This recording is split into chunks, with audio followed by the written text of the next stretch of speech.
The proceedings on the quorum call be dispensed with. Without objection.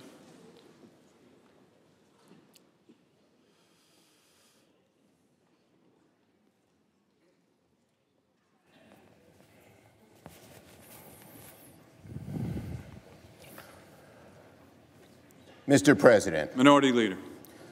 Mr. President, in just a short time, we'll proceed to a final vote on the Republican tax bill. We understand they have the votes to pass their bill, despite a process and a product that no one can be proud of and everyone should be ashamed of. Historians will mark today as one of the darkest black-letter days in the long history of this Senate. Once hailed as the world's greatest deliberative body, as a beacon of American democracy and the envy of representative governments around the world, the Senate seems to have abandoned those qualities in a rush to pass a bill that no one is proud of. Substantively, the Republicans have managed to take a bad bill and make it worse. It was chock full of special interest giveaways before tonight, but now, under the cover of darkness and with the aid of haste, a flurry of last-minute changes will stuff even more money into the pockets of the wealthy and the biggest corporations while raising taxes on millions in the middle class. One provision may be a metaphor for the whole bill. One college, Hillsdale College, has been exempted from taxes on colleges with large endowments. Hillsdale College is supported by the DeVos family, one of the largest contributors to the Republican Party. A specific provision, just like an earmark, was slipped into the bill, added by a senator who fought to remove earmarks from Congress several years ago. A single wealthy college, the pet project of a billionaire campaign contributor to the Republican Party, was exempted from a tax by a senator who fought to get rid of earmarks. This, unfortunately, is the metaphor for this bill and how high the stench is rising in this chamber as we debate the bill tonight.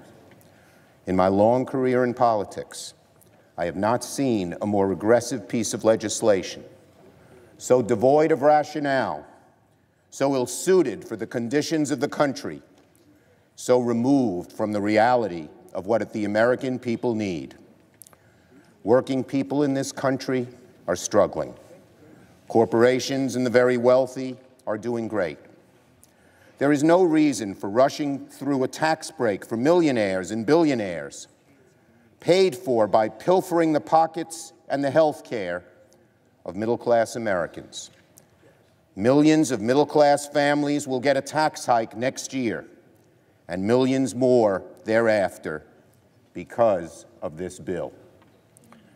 That's why this bill is such a monstrosity, such a danger to the country, and the American people know it. That's why they oppose the bill in large majorities. My Republican friends will ultimately pay consequences for this bill in 2018 and beyond. The Republican Party will never again be the party of tax cuts for middle-class people. With the passage of this tax bill, today will be the first day of the new Republican Party, one that raises taxes on the middle class, abandoning its principles for its political paymasters. Now, with respect to the process, the bill my Republican friends hope to pass so soon was received by members of this body only a few hours ago. Not a single member of this chamber has read the bill. It'd be impossible. Some of the pages were completely crossed off, and text has been replaced by handwritten notes. When we got the bill, this is what it looked like. This is what it looked like. When asked before by Senator Durbin, the Senator clerk said she couldn't even read it. And this section is one of the most complicated sections of the bill dealing with pass-throughs. Lawyers are paid thousands of dollars an hour to find ways for their wealthy patrons to avoid sections just like this. And my Republican friends don't have the decency, the honor, to let us debate it.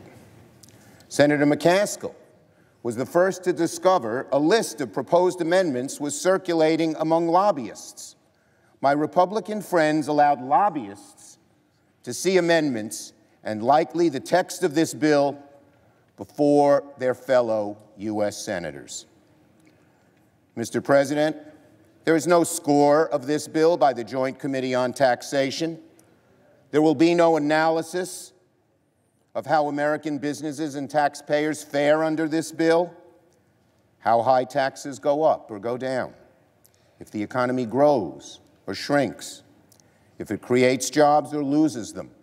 Who knows? Certainly no one here.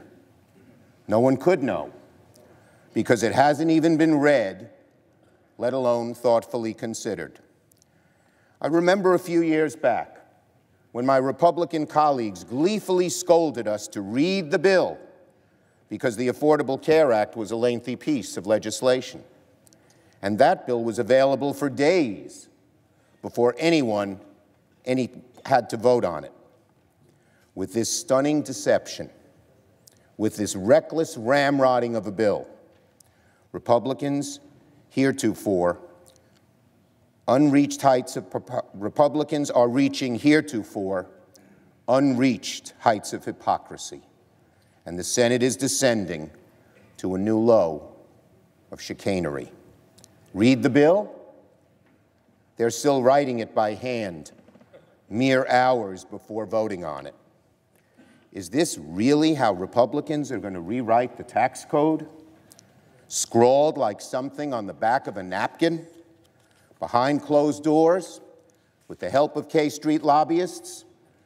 If that's not a recipe for swindling the middle class and loosening loopholes for the wealthy, I don't know what is. I don't know if it's possible for a Senate Majority Leader to depart further from responsible legislating than the process we witnessed with this tax bill. Tonight, Mr. President, I feel mostly regret at what could have been. What a grave shame it is that we weren't able to work together on this bill. Tax reform is an issue that is ripe for bipartisan compromise. Democrats have spent many long hours with our Republican colleagues talking about our tax reform ideas. There is a sincere desire on this side of the aisle to work with our colleagues, particularly on tax reform, but we have been rebuffed time and time again.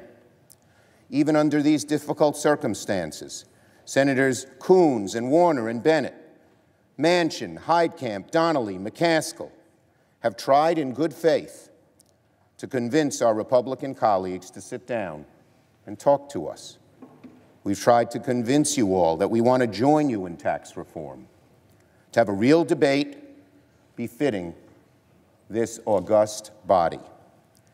It's an expression of the brokenness of our politics, that the influence of moneyed interests and the political right was so great that it overcame even the best of intentions of my Republican colleagues, so many of whom I admire, so many of whom I know, because they've said it to me, they lament the steady erosion of bipartisanship in the one institution in our government designed by nature to foster it.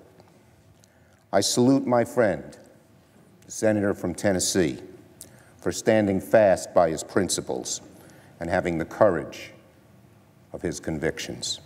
I only regret that there were not more who followed his admirable example.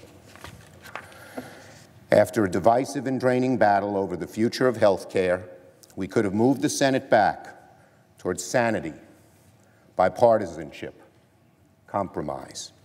We could have accomplished something great for the country and for this body at the same time. Though time is running short, there is still time. And I would make one final plea. Because this bill is so slanted towards the wealthy and powerful and rains tax increases upon millions of middle-class citizens, because the bill is laden with special interest provisions, some recently found and many not yet seen, because the bill was given to lobbyists to read and change before senators saw it, and because the bill, as given to us on a few hours' notice and has not been read fully or considered fully by a single senator, I move we adjourn until Monday so we can first read and then clean up this awful piece of legislation. Mr. President, I move to adjourn until Monday, December 4th, 2017 at noon. Ask for the yeas and nays. Questions on the motion? Is there a sufficient second? There is. Clerk will call the roll. Mr. Alexander.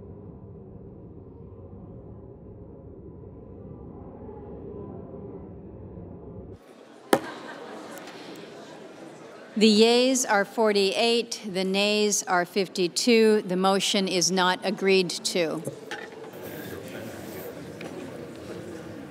Madam President, Senate's not in order. The Senate will be in order.